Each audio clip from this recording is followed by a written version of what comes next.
Hello, today we're going to talk about eigenvalues and eigenvectors.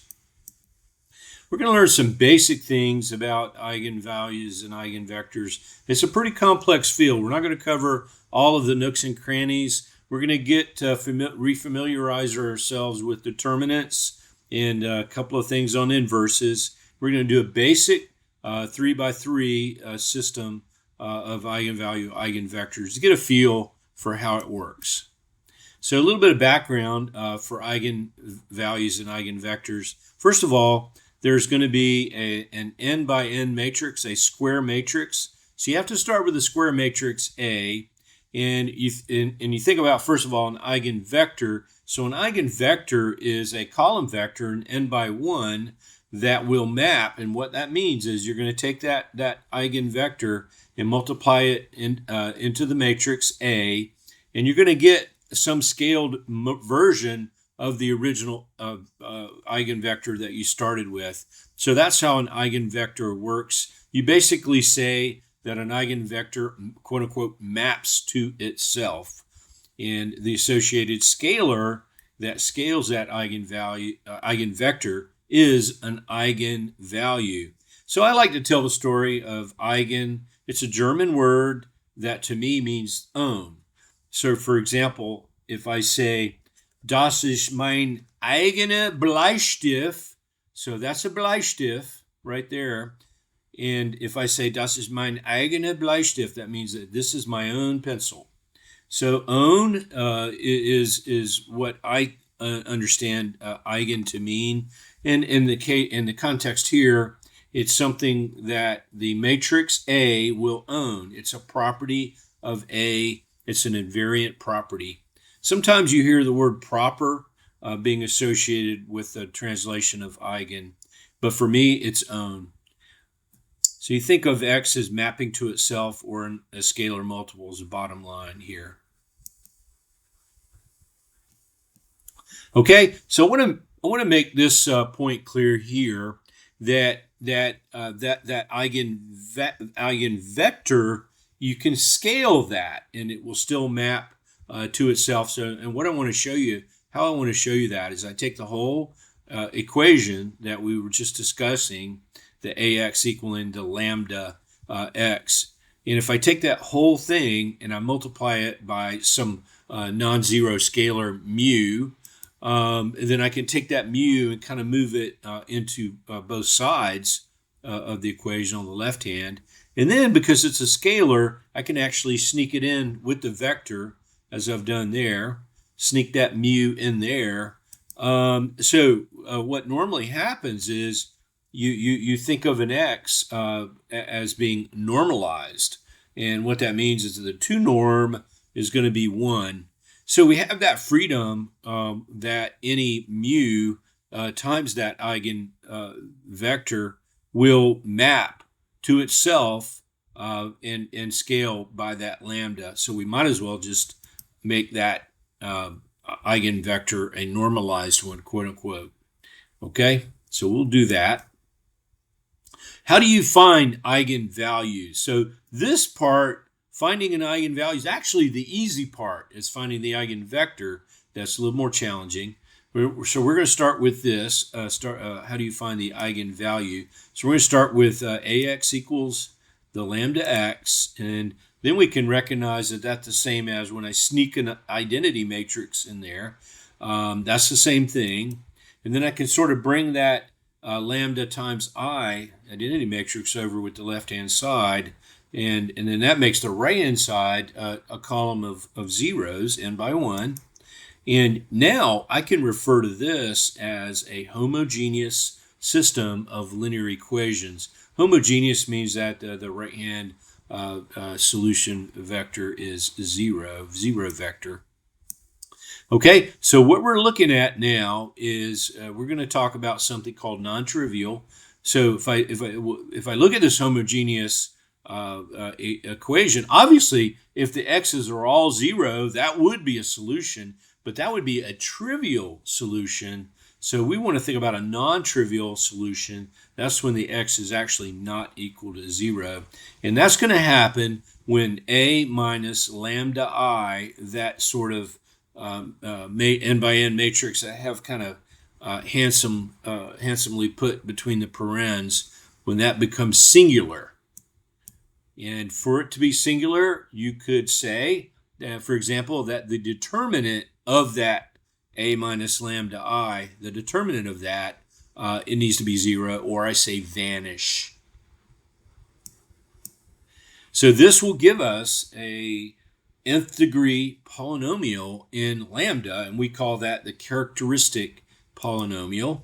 And then we go and we try to root that polynomial, and the lambdas that you get out of it will be your eigenvalues. Now, for today, we're going to focus on there being n distinct non-zero eigenvalues, and in our case, they're going to be real. But you know, in general, you could have a double root, you could have a triple root, you could have complex roots. But today, we're going to be focusing on distinct roots that are real. Yeah, so this is not always true. So we're going to kind of cover that basic case initially. All right, so let's kind of think about symbolic first. I don't know why I do this, but I like to think of symbolically. If I had a 3 by 3, here's kind of what it would look like. And, you know, I'd have my 3 by 3 matrix A, and, you know, to show the individual entries as lowercase a, and then row column. So the row columns, when the row column's equal, of course, that's the diagonal. And row 1 would be column 2 would be that, row 1, column 3, row 3, column 1, and so forth. Okay, so that's my matrix. And if I were to subtract off a lambda I, then that would look like that. You just have the negative lambda along that main diagonal. So to set the determinant to 0, you would write it in this way. And this is a scalar, when, you know, so, you know, not to confuse that straight bar with an absolute value. And it depends on the context. Here, it's a determinant, and that's going to give me a scalar equation, actually. Okay, so scalar, that square matrix, same number of rows as columns, has a determinant, which is a scalar value. So if it were a 2 by 2, so this would be my scalar determinant. It would be the main diagonal A times D minus B times C. So capital delta is what I call, you know, the determinant of the 2 by 2. And I just wanted to kind of point out here, look at the context. So this is a little bit of a tick here. So that's a 2 by 2 matrix, if I write it that way. And if I write square, just one single vertical bar, that would be a determinant in this context, and not as opposed to an absolute value there. Okay, so this is a determinant that gives you a scalar.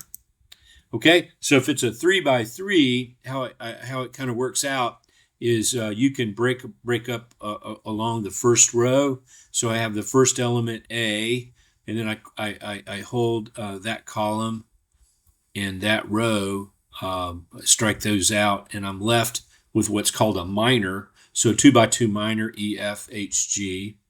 And what you're supposed to do is alternate signs. So the next one would be B, and it's alternating, so that would be a minus B. I cross out that column and cross out that row. That leaves DG and FK as the minor. And then I go and pick up the last one, the C, and I cross out that column and that row, and that leaves me with a DE, DEGH minor. And so sometimes, you know, I could write it that way, a 3 by 3. I can very easily write it that way. Sometimes I'll actually write it the other way, where I do a plus B. And for these to be the same, I just swap the columns. I put FK first and DG second. So that's like an alternate way. They're obviously the same. When you expand them out, you get these kinds of terms. So it's really straightforward to do the determinant of a 3 by 3, you know, busting it out in terms of the first row elements times their respective minors. Okay, so symbolically, I went ahead and did this. I wrote down the a minus lambda I. So I've got the minus lambdas along the main diagonal. So when I do the very first one, the a1 minus lambda, I've got that kind of out there. You cross that column and row. I'm going to pick up a minor that's going to have all three lambdas in it. Once I bust this out, then I have a minus a12, and then I've got its minor right there and right there. Then I have a plus a13, and then its minors here. So these last two terms, you just have the lambda showing up in 1 point, but over here you have it in 2.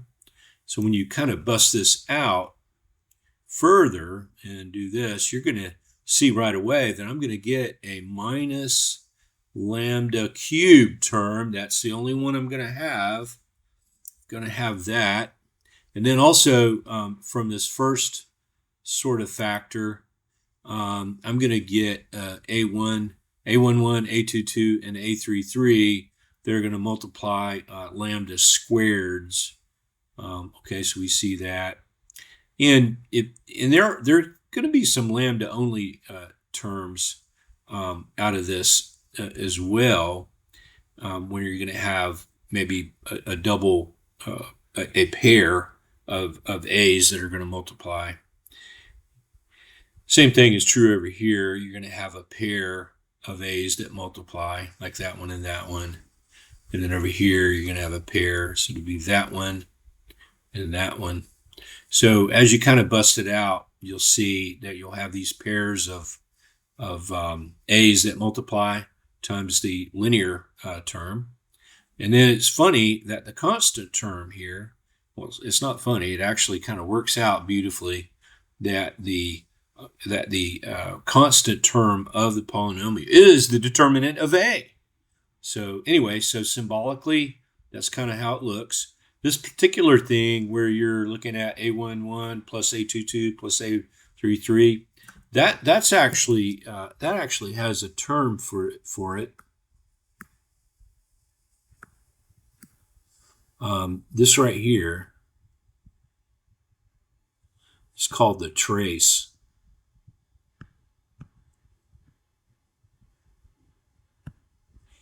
The trace of A.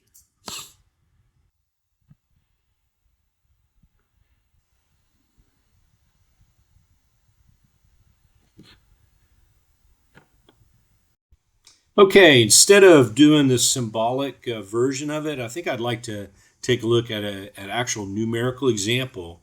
So we're going to pick out a numerical example, and we're going to bust it out with the minus lambdas down the main diagonal of that numerical example. And very, very interesting to see that this particular matrix is symmetric. And what that means is above and below the diagonal, the main diagonal, you're going to have equal elements, minus 1, 4, 4, 5, 5. So for this type of matrix, the symmetric matrix, your eigenvalues are going to be real values. So this is a nice property and a nice thing to remember. Okay, so let's kind of bust it out. We've got our numerical example. We're going to be looking at the determinant of that example with the minus lambdas down the main diagonal. So I busted out with the 3 minus lambda times the 2 by 2 minor there. And then I have a minus the minus 1 in paren. So I just tried to show a little bit of discipline here where I don't try to go too quickly. And then I'll have the minus 1, 4, 5, 9 minus lambda. And then I pick up the very last one where the 4, and then I have this 2 by 2 minor. So just wanted to write it out one time here, and then just progressively try to figure out what the characteristic polynomial is. So I've got the 3 minus lambda, and then I bust out the 2 by 2 determinant, like that. And I still have the minus 1, I've kept that. Then I bust this 2 by 2 determinant out. And then I have the plus 4, and then I bust this 2 by 2 determinant out. All right, so just progressively making progress. I didn't really do anything with that part yet. But over here, I tried to go ahead and get that going. So I've got the minus 1 right there. That times a minus 1 and a minus, again, that's going to be a minus. And then I have a 9 minus lambda carried there. And then I have a minus times a minus, it'd be a plus 20. So I have that.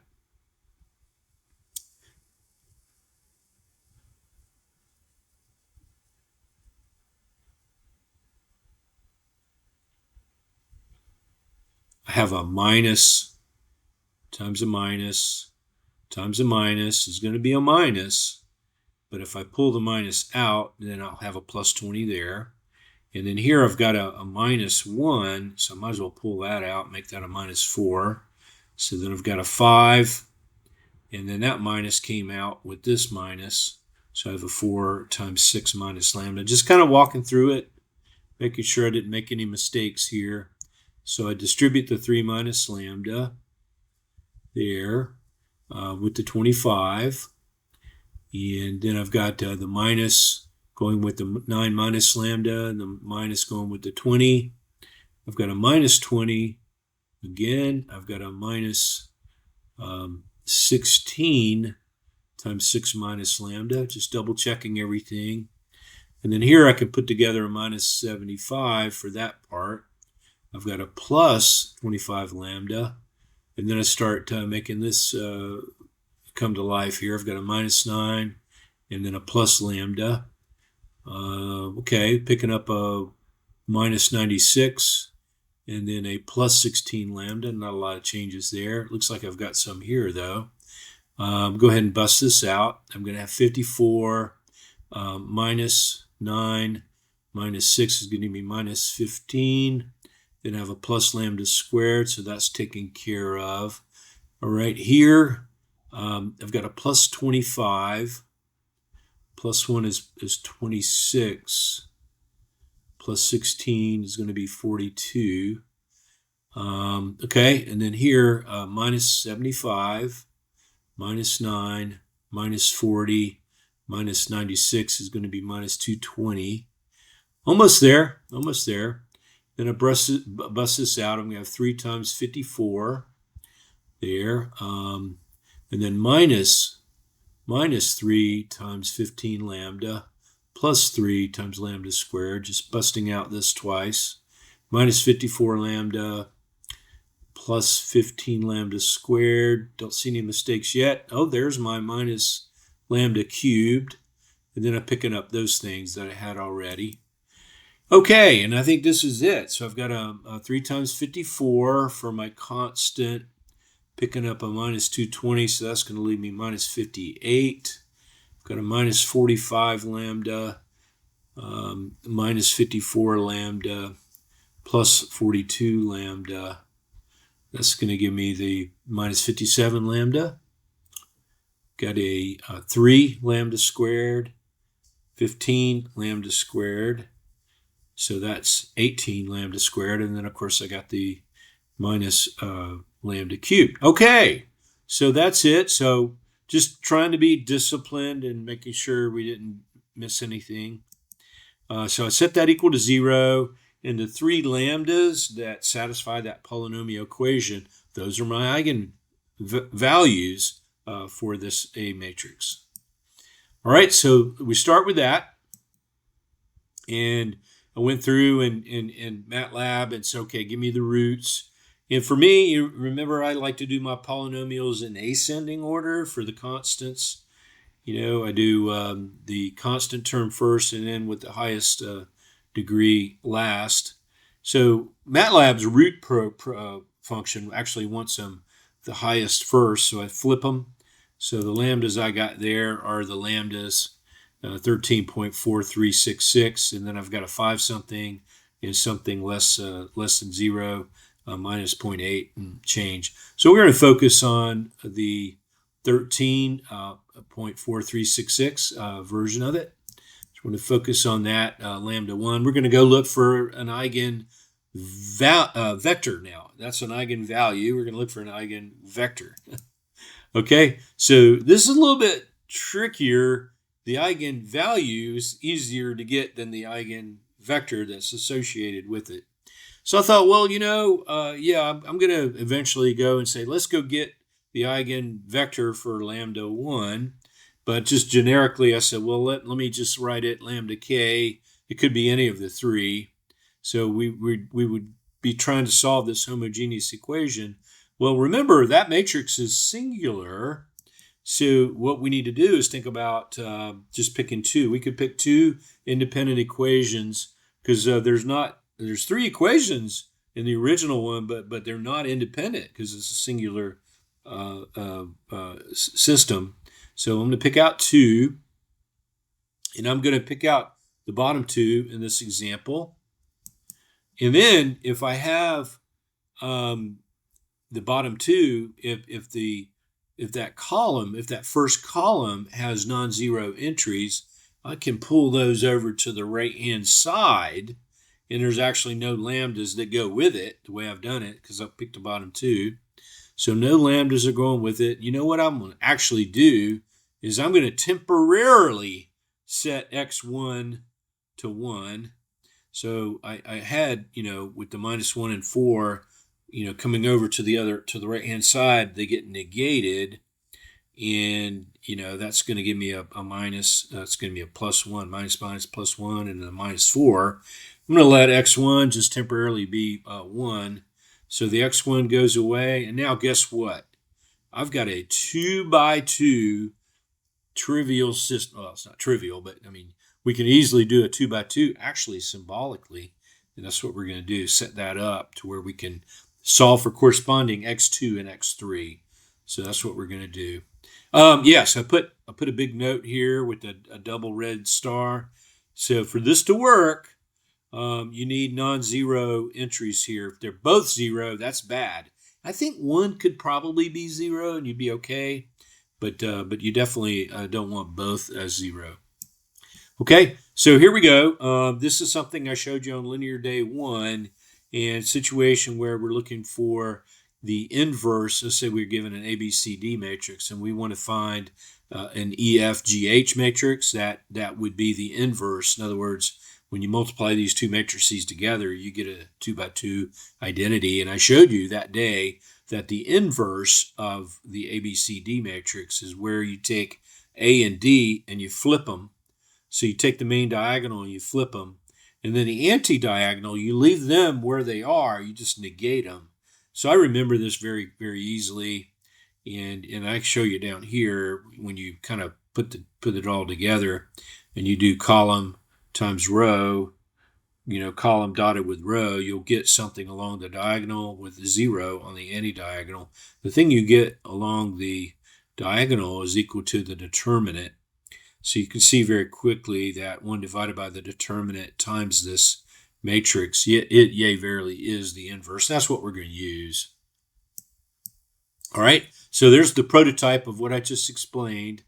So what I'm going to do is I'm going to take this 2 by 2, and I'm going to solve for x2 and x3 using the inverse. And when I do that, the delta is going to be 29. So that's going to be 6 times 9 is 54, plus 54 minus 25. Yeah, 29. And then I've got the 15 because I'm going to have a -9 and then a -6. So that's how I get to 15. And then, of course, I get the plus lambda squared. So that's going to be my delta, if you will.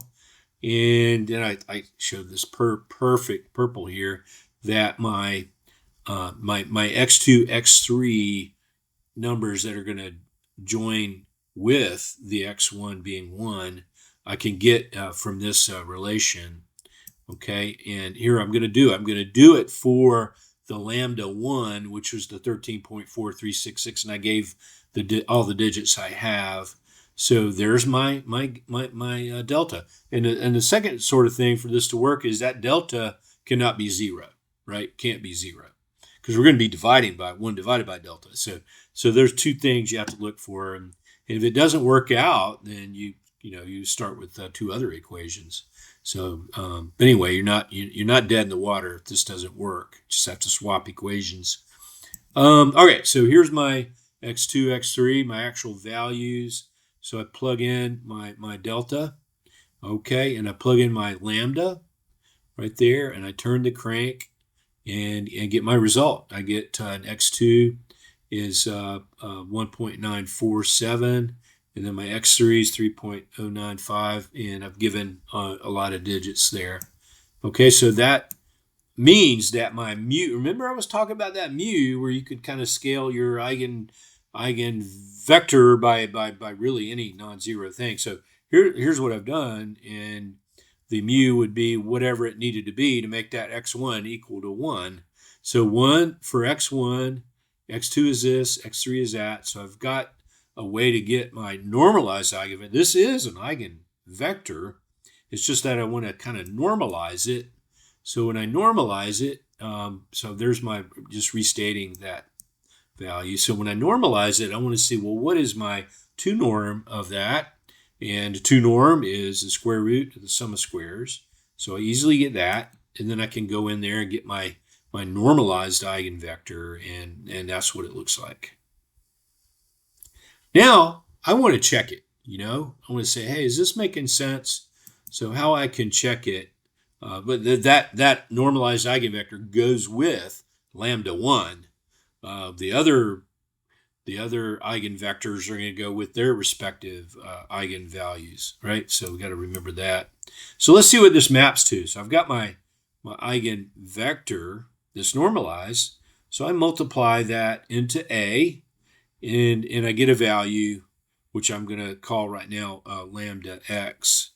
So then I take that, and just kind of thinking about how to sort of check this, right? So I take and show what my ax is right here, and I subtract off the lambda times the x to see if it's zeros, and it turns out very, very close. The third element of that column vector is all zeros and floating point. I've got a little fuzz here, a little fuzz there, and kind of when I write this out and then think about a 1 norm, that's what I would do, is I would try to get a 1 norm of that resulting column vector, and you can see that's going to be 298 in the very rightmost entry positions of that 16 digits past the decimal. Right? Remember that 1 norm does look at absolute values. So that 18 is going to combine with the 280 by magnitude. Then you would get the other 2 eigenvectors in the same way. Okay, so here's the code that I'd use to show you those results. And you could easily change this k to go from 1 to 3. I just did the first one. But that's how I got those values. Okay, so eigenvalues and eigenvectors are inherent properties of a square matrix. You get the eigenvalues from the characteristic equation. You get the characteristic equation from the determinant of A minus lambda I. Right, so to get the eigenvector, I've shown you my method. And you have to have those non-zero values where I did those double red stars on slides 14 and 17.